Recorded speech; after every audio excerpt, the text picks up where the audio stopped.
जी, chief election commissioner साहब ने काफ़ी गुफ्तगू की और एक बात उन्होंने ज़रूर कही थी। उन्होंने कहा था कि आपने आरओज़ के जो है आपने स्टे ले लिया है। हमारा ख्याल था कि शायद आपके राइवल लोगों ने लिया है ये स्टे, आपने क्यों स्टे लिया? तो मैंने उनका ये जवाब दिया कि मुझे भी आज सुबह ही पता चला है कि वो स्टे है, इसलिए वो मुकालमा था, वो लाइट हार्टेड किस्म का मुकालमा था जो होता है इस तरह की गुफ्तगू। एक शख्स आप समझते हैं जो आपके खिलाफ दरखास्तें हैं ये फरमाइशी तौर पर आए हैं? जी, लगता यही है, क्योंकि आप देखें कि एक तो हर एक ने एक दूसरे की जो बहस थी वो अडॉप्ट की है, यानी वो कहा है कि हम वही बहस कर रहे हैं। और दूसरी चीज़ ये कि अगर आप बहुत सारी एप्लीकेशंस देखें तो वो उसी हैंड राइटिंग में हैं और उसी वही अल्फाज इस्तेमाल हुए हैं, और शायद पेन भी कुछ एप्लीकेशंस में एक ही है, कलम भी एक ही है। तो लगता यही है कि लोगों ने बस आके सोचा कि हम एप्लीकेशन दे दें और उस पर समाप्त हो। देखिए, मैं आपको एक अर्ज करता हूँ, ये जितनी एप्लीकेशन आई हैं ये सारे प्लांटेड लोग हैं। मैं आपके साथ फिगर शेयर करता हूँ, आप नोट कर लें। 8,37,950 ये पीटीआई के पास रजिस्टर एलिजिबल वोटर है जो हमारे पास डेटा में मौजूद है। एज चीफ इलेक्शन कमिश्नर उस डेटा का फिगर मेरे पास है, मैंने आपके साथ शेयर किया, उसका व्हाट्सएप भी आपके साथ शेयर कर लूँगा। अभी आपने जिक्र किया जिस वक्त इमरान खान साहब ने नॉमिनेट किया पैनल, अल्हम्दुलिल्लाह इस बात की सबूत है, हमारा अनफोज होना इस बात की सबूत है कि पीटीआई वाहिद पार्टी है जो स्ट्रांगेस्ट है, मजबूत है, यूनाइटेड है। इसलिए जिस वक्त खान साहब ने कहा ये मेरा पैनल है, 8,37,950 रजिस्टर वोटर में से एक भी आगे नहीं आ रहा कि उस इमरान खान साहब की बात के खिलाफ, पैनल के खिलाफ मुकाबले में कोई खड़ा कर दे। ये वो लोग हैं जो प्लांटेड हुए हैं। हमारे जसरा अली जफर साहब ने जिक्र किया, सारे इलेक्शन हमारे पैनल बेस है। एक पैनल के लिए ये कोई विलेज काउंसिल का इलेक्शन नहीं है, कोई एक बंदा आए और वो कहे मुझे नॉमिनेशन फॉर्म दो, मैंने इलेक्शन लड़ना है। वो पैनल बेस है। मिनिमम मेरे पास 20 बंदा आएगा कि ये हम 20 बंदे हमारी इलेक्शन के लिए, ये मेरा पैनल है। मैं सदर, मैं vice president, senior vice president, secretary वगैरह, पीस, ये इवन यहाँ भी 14 बंदे आए हुए हैं। ये सारे प्लांटेड है। हमारी इलेक्शन कमीशन से एक इस्तिदा है कि कानून में लिखा हुआ है कि अगर इलेक्शन हुए हैं तो हमने भी इलेक्शन उस तरीके से करवाएं, उससे बेहतरीन जो 175 पार्टियों ने किया है। आप तारीख में न लिखे हुए कोई ऐसी सज़ा की तरफ न जाए जिस तरीके से आप सोच रहे हैं कि आप भल्ला रोक ले। मेहरबानी करें, आप 5 जज साहिबान जो बैठे हैं 25 करोड़ आवाम को रिप्रेजेंट करते हैं, उनकी बुनियादी हकूक़ के मुताबिक आज भी मैंने रिक्वेस्ट की है कि बल्ले के निशान का सर्टिफिकेट फ़ौरन इशू किया जाए। ये मैं आपको जिक्र करता हूँ, ये बड़ा ज़रूरी है हो जाए। इलेक्शन कमीशन के साए तले हम मौजूद हैं। मैं इलेक्शन कमीशन से एक और मुतालबा करता हूँ, आज हमारे एक डाई हार्ड वर्कर शेर अफजल मरवत को अरेस्ट किया गया, हम शदीद मजम्मत करते हैं उसको अरेस्ट किया गया। कोई भी आप कहते हैं कि हम लेवल प्लेइंग फील्ड देंगे, क्या आपने हमें लेवल प्लेइंग फील्ड दे दी? क्या आपने दूसरों को रैली और कन्वेंशन की इजाज़त दी हुई है? हमारे पास रैली और कन्वेंशन की इजाज़त है या नहीं है? क्या उनके पास गने थी? इसलिए ये जितना भी प्रोसेस हो रहा है इसके साथ फ्री एंड फेयर इलेक्शन बहुत ज़्यादा इफेक्ट हो जाएगा। हमारी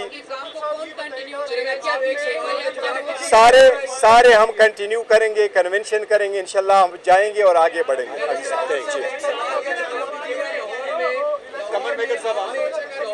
आपने स्टे लिया है जिसकी वजह से डीआरओ का जो स्टे आपको मिला है उसकी वजह से इलेक्शन प्रोसेस रुक गया है। तहरीक इंसाफ सबसे ज्यादा इलेक्शन इस वक्त चाहती है, तो आप इसको किस नज़र से देखते हैं? मुल्क पूरे में इस वक्त इलेक्शन का प्रोसेस रोक दिया इलेक्शन कमीशन ने उस स्टे के बाद। जी देखिए, नंबर 1 तो वो पीटीआई ने फाइल नहीं किया, वो केस जो है जी वो कौन से केस की बात कर रहे हैं? देखिए, हमेशा से हमारा एक मौक़िफ़ रहा है, वो मेकअप यही है कि जब मैं समझ गया, देखिए हमारा एक मौक़िफ़ रहा है और वो मौक़िफ़ थ्रू आउट यही रहा है कि इलेक्शन कमीशन जब इलेक्शन करवाएं तो free and fair and transparent करवाए, ये आईनी जिम्मेदारी है। अगर उसके लिए आरओ और डिस्ट्रिक्ट रिटर्निंग अफसर को आप जुडिशल ऑफिसर के बजाय, सेशन जजेस और सिविल जजेस के बजाय अगर आप डीसी और असिस्टेंट कमिश्नरों को लगाएं, वो एग्जीक्यूटिव के ऑफिसर्स होते हैं, वो कभी आपको फ्री फेयर ट्रांसपेरेंट इलेक्शन नहीं कराते। इलेक्शन कमीशन ने उनकी अपॉइंटमेंट बड़ी दूर कर ली थी, ये इलेक्शन के पार्ट पे हैं। कभी इनको रिटर्निंग अफसरान जो है वो जुडिशरी से लगाने चाहिए थे, ना कि वो डीसी को लगाए। तो इसलिए ये मैं समझता हूँ ये एट्रीब्यूटेबल है टू द इलेक्शन कमीशन। लेकिन मैं ऐड कर दूँ एक चीज़ इसमें कि हमारी नज़र में इसकी वजह से इलेक्शन डिले नहीं, ये इरादा बिल्कुल नहीं था कि इलेक्शन डिले हों, और हम चाहेंगे कि ये इलेक्शन डिले इसकी वजह से ना हो। ये एक हमारी दरख्वास्त है जो पिटिशन के फॉर्म में गई है, लेकिन उसकी वजह से ये जो इलेक्शन है शेड्यूल ये जारी कर देना चाहिए इलेक्शन कमीशन को, और इलेक्शन उसके मुताबिक कराने चाहिए, ये डिले का रीज़न ना बने।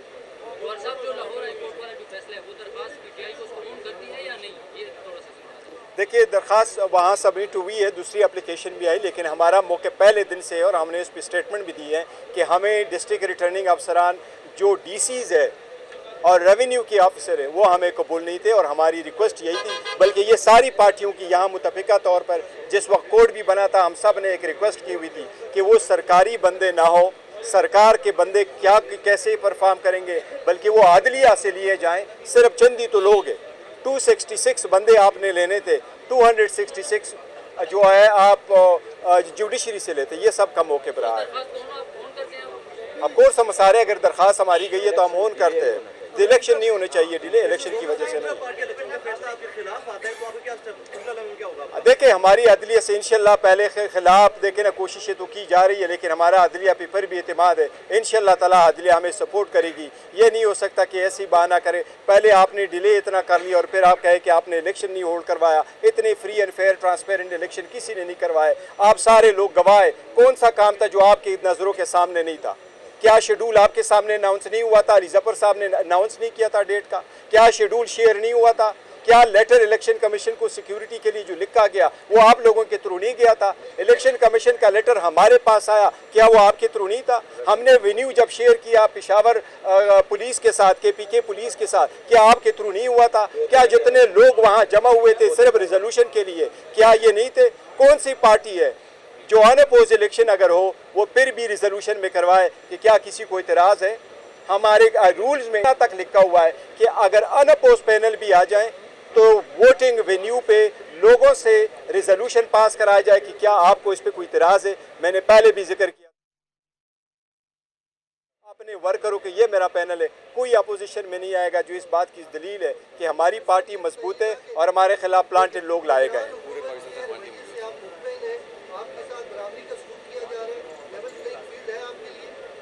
हमारे लिए कोई लेवल प्लेइंग फील्ड नहीं है, और हमने कभी उसको जो केयर टेकर सेटअप है, हम समझते हैं कि केयर टेकर सेटअप गुज़श्ता हुकूमत की एक एक्सटेंशन है।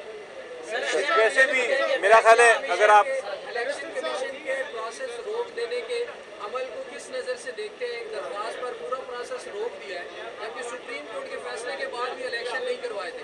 देखिए आज भी इलेक्शन कमीशन के पास टाइम है, आज ही नए नोटिफिकेशन कर दे और जुडिशरी से लगा दे ताकि मैटर ख़त्म हो जाए, वो रिट इन्फेक्टस हो जाए।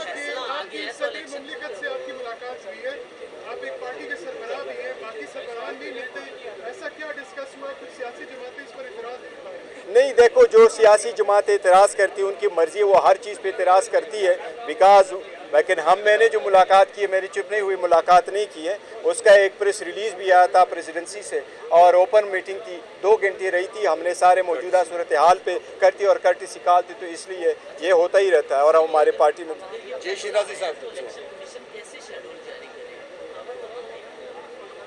कमीशन को मैं कह रहा हूँ कि कमीशन को RO अपॉइंट करने हैं तो DC के बजाय इनके पास लिस्टें पड़ी हैं, इवन पुराने भी लिस्टें पड़ी है, जुडिशरी से आज ही अपॉइंट करे। अगर इनका दिल है कि इलेक्शन डिले ना हो तो ये कर सकते हैं, अगर कोई बहाना ढूंढना है तो वो एक अलग बात है। बहुत शुक्रिया जी, थैंक यू। की मीडिया से गुफ्तगू आपने सुनी हुई, उन्होंने कहा कि हमें 20 दिन में इंट्रा पार्टी इलेक्शन कराने का कहा गया। इंट्रा पार्टी इलेक्शन के लिए इलेक्शन कमिश्नर तैनात किए थे। बैरिस्टर अली जफ़र ने कहा कि 2019 के PTI आइन के मुताबिक इलेक्शन कराए गए। कुछ लोग मेंबर थे जिन्हें बाद में पार्टी से निकाल दिया गया था।